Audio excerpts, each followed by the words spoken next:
चमन में पाक अफगान बॉर्डर पर पाकिस्तानी सिक्योरिटी फोर्सेस पर फायरिंग के बाद सूरत हाल कशीदा है। अफगान तालिबान ने पाक आर्मी के एक नौजवान को गोली मार दी। नमस्कार दोस्तों, प्यारा भारत वन में आपका स्वागत है। जैसा कि आपने वीडियो में देखा कि पाकिस्तान और अफ़गानिस्तान बॉर्डर पर काफ़ी ज़्यादा तनाव चल रहा है। अफ़गानिस्तान और पाकिस्तान आर्मी के बीच गोलीबारी में कई लोगों की जान चली गई है। इस मामले पर पाकिस्तान की जनता और मीडिया का कहना है कि भारत अफ़गानिस्तान को फंडिंग करता है और इंडिया की लॉबी अफ़गानिस्तान के अंदर स्ट्रॉन्ग है। कई बड़े बड़े प्रोजेक्ट इंडिया ने अफ़गानिस्तान में लगाए हुए हैं। तो चलिए दोस्तों, वीडियो को स्टार्ट करते हैं। चमन में पाक अफगान बॉर्डर पर पाकिस्तानी सिक्योरिटी फोर्सेस पर फायरिंग के बाद सूरत हाल कशीदा है। दूसरे रोज भी बाबे दोस्ती तिजारत और पैदल आमदोरफ्त के लिए बंद है। आपको बताएं कि गुज़िश्ता रोज़ अफगान एहलकार की जानिब से फायरिंग में एक लबेज एहलकार शहीद और 2 जख्मी हुए थे। पाकिस्तानी फोर्सेस की जानिब से भरपूर जवाबी कार्रवाई की गई, जिसके बाद आज दूसरे रोज़ भी पाक अफगान सरहद बाबे दोस्ती बंद है। बड़ी तादाद में मुसाफिर फंस गए हैं। पाकिस्तान और अफगानिस्तान के बॉर्डर से एक बहुत बड़ी खबर सामने आई है। पाकिस्तान और अफगानिस्तान के बॉर्डर पर बहुत ज्यादा टेंशन देखने को मिली है। अफगान तालिबान ने पाक आर्मी के एक नौजवान को गोली मार दी, जिसके बाद जो है हालात बहुत ज्यादा खराब हो गए। अफगान तालिबान और पाकिस्तान आर्मी के दरमियान क्रॉस फायरिंग हुई है, जिसके नतीजे में कई लोग अपनी जिंदगी की बाजी हार गए हैं। यानी कि एक बार फिर से पाकिस्तान और अफगानिस्तान के दरमियान जो है हालात खराब होते हुए नजर आ रहे हैं। इसमें जी 2 मेन वजह हो सकती हैं जो मुझे लगता है, क्योंकि हम सोशल मीडिया देखते हैं। एक तो भारतीय मुदाखलत है और नंबर 2 ये है कि मिस इन्फॉर्मेशन बहुत ज़्यादा है। जो हमारे लोग हैं, हम दोनों मुसलमान मुल्क हैं, लेकिन असल वजह ये है कि जो अफ़गान महाजरीन हैं वो यहाँ आए, उनके साथ शायद कोई अच्छा सलूक किसी ने शायद ना किया हो। हमने तो ऑलमोस्ट पाकिस्तान ने तो कोशिश की है उनको संभालने की। हमारे जो जज्बात हैं उनके लिए हमें नहीं लगता कि उन तक सही तरह पहुँचे हैं। उनको किसने क्या गलत गाइड किया है। सबसे बड़ी वजह यह है कि जो हमारा ख़ित्ता है ना, इसमें जो पाकिस्तान और इंडिया है उसकी टसल है।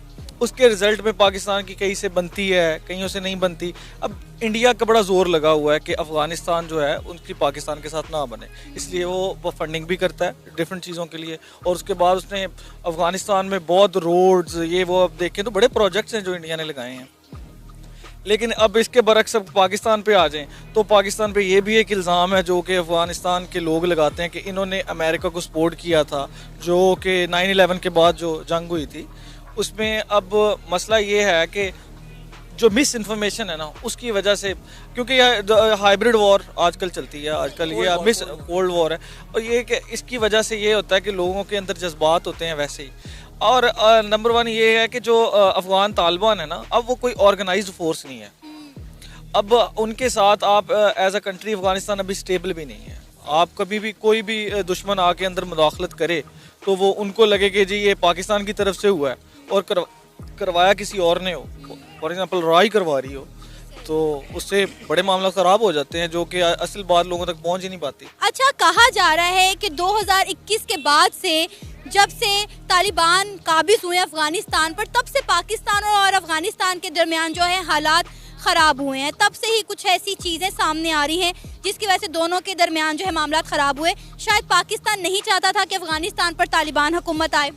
नहीं, देखें, अब ये तो नहीं आप कह सकते कि पाकिस्तान नहीं चाहता था कि तालिबान को बनना है। ऑब्वियसली पाकिस्तान के अपने इंटरेस्ट हैं। अब पाकिस्तान ने इस मौके पे ये है कि देखें, ये खित्ता तब स्टेबल होगा जब यहाँ पे अमन होगा। अमन कैसे होगा? जब सारे हमसाया ममालिक हैं वहाँ पे अमन होगा। तो मैं समझता हूँ एक तो इंडिया की लॉबी चल रही है, और दूसरा इसके पीछे सबसे जो बुनियादी वजह है वो है अमेरिका। अमेरिका नहीं चाहता कि पाकिस्तान की जो गवर्नमेंट है वो हमेशा जो है ना डिस्टेबलाइज रही है, कभी हिचकोले खाती रही है पाकिस्तानी गवर्नमेंट शुरू से ही। तो वो हमेशा से पाकिस्तान की गवर्नमेंट को हमेशा से जो है ना नीचे गिराने की कोशिश करता है, और उसके पास उसका जो इत्तेहादी होता है वो इंडिया होता है। तीसरे नंबर पे अगर हम पाकिस्तान की बात करें, पाकिस्तान ने हमेशा, मैं समझता हूँ as a media student, Pakistan ने हमेशा अफगानिस्तान के साथ धोखाधड़ी की है। उसको हमेशा पाकिस्तान आर्मी की बात भी कर लें तो पाकिस्तान आर्मी हमेशा कभी उनको यहाँ से जो है ना TTP पाकिस्तान तहरीक तालिबान पाकिस्तान बनाती है, उसके बाद फिर उनको कहती है ये जिहाद करना है आप। अभी जो सिचुएशन चल रही है बॉर्डर के अंदर पाकिस्तान और अफगानिस्तान के दरमियान, तालिबान ने पहले हमारे एक फौज को शहीद कर दिया, एक स्पाई को। शहीद करने के बाद फिर पाकिस्तान की अफवाज ने जवाबी हमला किया और इस टाइम बहुत हालात ख़राब है बॉर्डर के अंदर। क्या समझते हो आपके हर मुहाज के अंदर पाकिस्तान ने अफगानिस्तान का साथ दिया है या नहीं दिया? पहला सवाल, जब भी अफगानिस्तान की बारी आती है तो वो पाकिस्तान को रिजेक्ट करके अफगानिस्तान को क्यों सिलेक्ट करता है हर मौके के ऊपर? पहली बात तो ये है कि पाकिस्तान ने हमेशा ही अफगानिस्तान का साथ दिया है, लेकिन वो कभी भी हमारे साथ कभी भी सिंसियर और फेयर कभी भी नहीं होंगे। ये उनकी मेंटालिटी ही हमारे हमेशा अगेंस्ट जाती है, वो सोचते ही हमारे अगेंस्ट है जो अफगानिस्तान वाले। जहाँ तक मेरा ख्याल है, इंडिया की इन्वेस्टमेंट वाली बात जो है आपने की नहीं, लेकिन करनी चाहिए थी।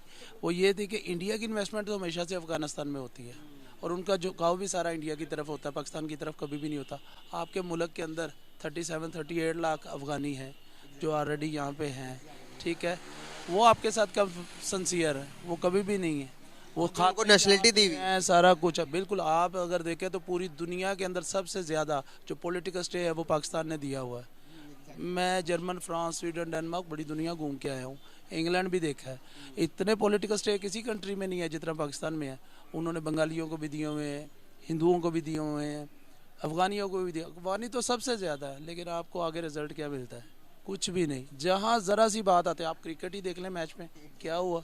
ये आपके कभी भी आपके साथ, मेरी ज़ाती राय में, डजेंट मैटर आपको किसी को अच्छा लगे ना लगे, हटर बातों पर उठा, लेकिन ये ज़रूर है कि ये अफगान है, जो पठान कौम है, ये हमें अपना भाई समझते ही नहीं। हम ही समझते रहेंगे इनको, और समझते भी रहेंगे और इनके हाथों मरते भी रहेंगे, लेकिन ये हमें कभी भी हार नहीं करेंगे। ये सॉरी मैं कट कर रहा हूँ आपको। पाकिस्तान के अंदर हर साल के अंदर तकरीबन 300 अटैक्स होते हैं और 300 अटैक्स के पीछे हमारी जो एजेंसी वो सर्च करती है तो पता चलता है कि अफगानिस्तान करवा रहा है और अफगानी कर रहे हैं यहाँ पर आके। हमारे तकरीबन लाखों की तादाद के अंदर हमारे अफवाज, हमारे सोल्जर्स शहीद करते हैं, फिर भी हमें इनसे क्या लेने देना। और एक बात जो ये करते हैं कि पाकिस्तान ने अड्डे दिए हैं अफगानिस्तान के खिलाफ अमेरिका को, ये क्लेम करते हैं कि हम इस वजह से पाकिस्तान के खिलाफ है। इसको कैसे देखते हैं? देखिए, जहाँ तक तो हमारा पास्ट है जो जा चुका है, उसमें तो नो डाउट कि हमारी गवर्नमेंट्स ने बिल्कुल टोटली गलत किया। हमें अफगानिस्तान के ख़िलाफ़ अड्डे देने ही नहीं चाहिए थे। फ़र्स्ट ऑफ ऑल वो कुछ भी है, मुसलमान भाई हैं। अगर बात आ जाए कहीं यहूदी लॉबी की, अगर आ जाए किसी क्रिश्चियन की, अगर आ जाए किसी और की, तो फिर मैं प्रेफर अफगानिस्तान को ही दूंगा। वो कम अज़ कम मुसलमान है, मेरे भाई हैं। मैं फिर भी सॉफ्ट कॉर्नर रखूँगा उनके लिए, चाहे वो जो भी करते हैं। नहीं करना चाहिए था। लास्ट कपल ऑफ ईयर से इमरान खान साहब की दौरे हुकूमत में ये काम नहीं हुआ, इवन दो कि उन्होंने तो ऑन द चैनल ही कह दिया कि एब्सोल्युटली नॉट, उन्होंने कह दिया। अब ये हुकूमत जब आती है, ये हुकूमत हमेशा कुछ ना कुछ ऐसा ही करती है कि ये उनको नो डाउट नहीं करना चाहिए। स्ट्रेट फॉरवर्ड अगर जवाब दूँ तो नहीं। अमेरिका को क्यों? अमेरिका क्या है? कौन होते हैं वो? हमारे ज़ाती मामला। फिर वो वहाँ से आके यहाँ पे अपने मुल्क तक को तो वो कंट्रोल नहीं कर पा रहा अमेरिका। अगर आप देखें तो दुनिया में सबसे ज़्यादा जेलें अमेरिका की भरी पड़ी है, सबसे ज़्यादा क्राइम वहाँ पे होता है। वैसे वो कहते हैं हम बड़े मुहज़्ज़ब हैं, बड़े जी हम बड़े लिबरल हैं, बड़े अच्छे लोग हैं। आप ये देखें कि वहाँ पे सेक्स फ्री होने के बावजूद हर 15 सेकंड के बाद एक रेप होता है। आप देखें क्राइम कितना है वहाँ पे, जेलों की जेलें भरी पड़ी है, बाकायदा उनकी जेल्स के अंदर भी गैंग है। हम ऐसे मुल्क को हम यानी इनको सर पे चढ़ाया